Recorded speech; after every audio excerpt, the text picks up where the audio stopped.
پہلے مرنے کی تیاری کرنا، یہ امام الانبیاء نے فرمایا صلی اللہ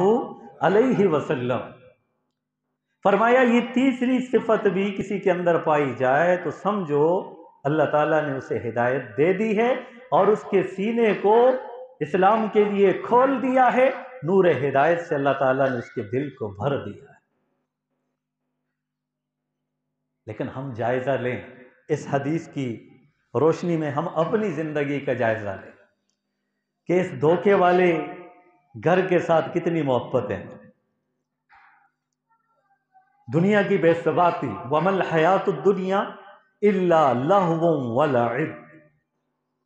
یہ کھیل کود ہے۔ دنیا کی زندگانی پانی کا بلبلا، اس کی کتنی حقیقت ہے۔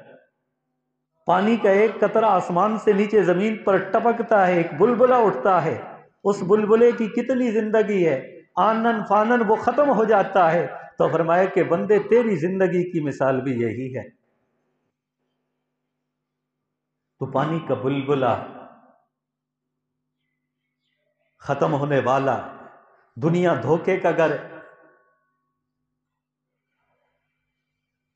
لیکن ہمارا دل جو ہے اس دنیا میں اٹکا ہوا ہے۔ ہم دنیا کو دھوکے والا گھر نہیں سمجھتے، ہم اسی کو حقیقت سمجھتے ہیں۔ اس کے لیے ہمیشہ والے جو حقیقت والا گھر ہے اس کو بھی ہم نے بھولا دیا ہے، چھوڑ دیا۔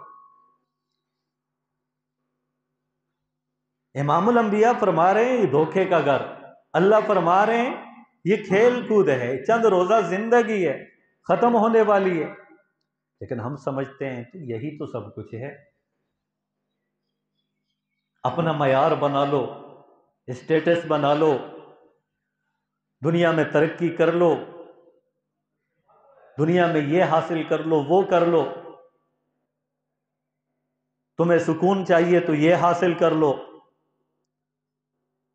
تم کامیاب ہونا چاہتے ہو یہ حاصل کر لو۔ ہم نے اپنا ذہن بنایا ہوا ہے، اور بالآخر کیا ہوتا ہے؟ سب ٹھاٹ پڑا رہ جائے گا جب لاد چلے گا بنجا، سب یہیں پہ رہ جائے گا، سب کچھ یہیں پہ رہ جائے گا۔ وہ کسی پنجابی کے شاعر نے بڑے عجیب شعر کہا، کس سے رہنا نہیں اس دنیا تے، دنیا یار پرائی ہے، بویں عمرہ ہزاراں سال ہوئیں ایک روز جدائی جدائی ہے۔ جتنی مرضی ہماری عمریں ہوں، آج کل تو ویسے بھی علامات قیامت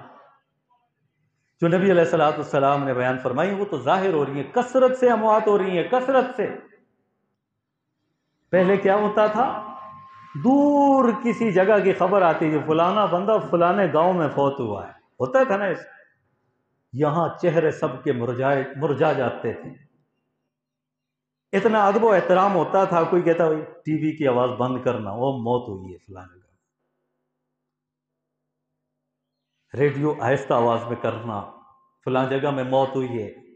شادی ہوتی بھائی پٹاخے نہیں بجانا، فلاں جگہ میں موت ہوئی ہے۔ اتنا ڈر ہوتا تھا، خوف ہوتا تھا کسی کی موت کی صدا سن کر، آواز سن کر۔ یہ تو قرب قیامت کی نشانی ہے نا، فرمایا کہ کثرت سے موتیں ہوں گی اس گاؤں میں بھی، روزانہ کے اعتبار سے ارد گرد کے جتنے بھی یہ مضافاتی علاقے ہیں، روزانہ کے اعتبار سے کہیں نہ کہیں پر کوئی نہ کوئی اعلان ضرور ہوتا ہے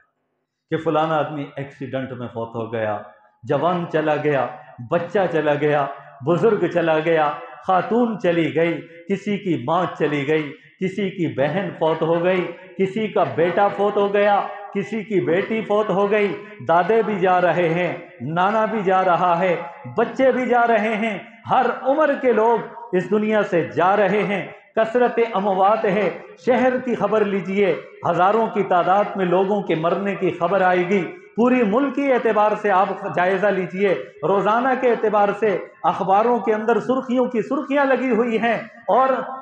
نیوز چینلوں کے اوپر ہر 5 منٹ کے بعد یہ خبر آتی ہے فلاں جگہ میں یہ حادثہ ہوا، فلاں جگہ میں یہ بندہ فوت ہوا، فلاں خوشی ماتم کے اندر تبدیل ہو گئی، فلاں شخص اپنے والدین سے ملنے کے لیے آیا، راستے میں ایکسیڈنٹ ہو گیا، 5 سال وہ بیرون ملک کے اندر کمائی کرنے کے لیے گیا ہوا تھا، اب اپنے گھر کی طرف لوٹا ہے، اچانک اس کا ہارٹ اٹیک آ گیا، وہ دنیا سے چلا گیا۔ یہ روزانہ کی ہم خبریں سنتے ہیں۔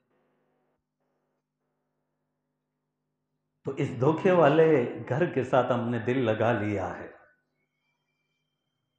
تو پھر ہدایت کیسے ملے گی؟ اللہ نے فرمایا میرے بندے تو ہدایت مجھ سے مانگتا ہے ہر نماز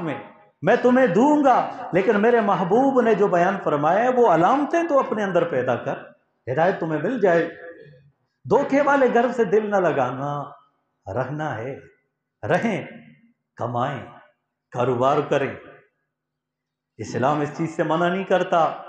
زمیندارہ کریں، خوب کریں،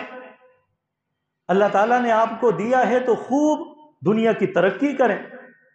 لیکن اس کے ساتھ ساتھ یہ سمجھ لیں کہ میں نے چند روز تک یہاں پہ رہنا ہے۔ اس بات کو سمجھنے کے لیے ایک بات اور سمجھ لیجئے،